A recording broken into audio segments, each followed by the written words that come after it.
Okay, when attaching a post mount to a deck, the first thing you're going to want to do is install the blocking in between your joist opening. Here we have 3 layers of treated 2x10s nailed together. We're going to fit those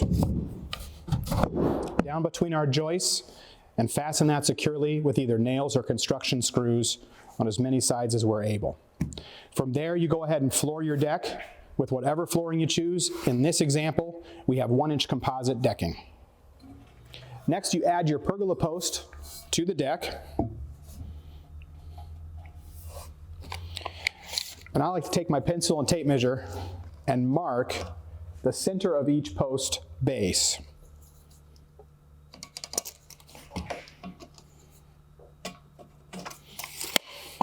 Then I use those center marks to make sure that the edge of my column trim ring does not overhang the edge of the deck.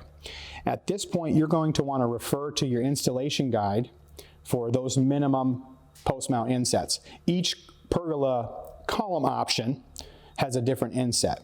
So for the case of this pergola, we're going to use a 7-inch column. This is the trim ring. We want to make sure it doesn't overhang like that. So I've got this mount set 4 inches from the edge of the deck to the center mark.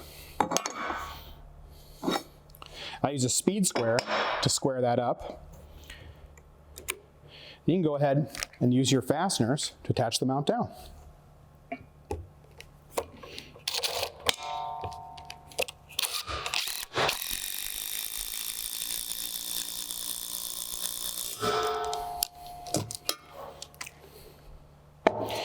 You can go around your whole post at this point, put all 4 of your screws in.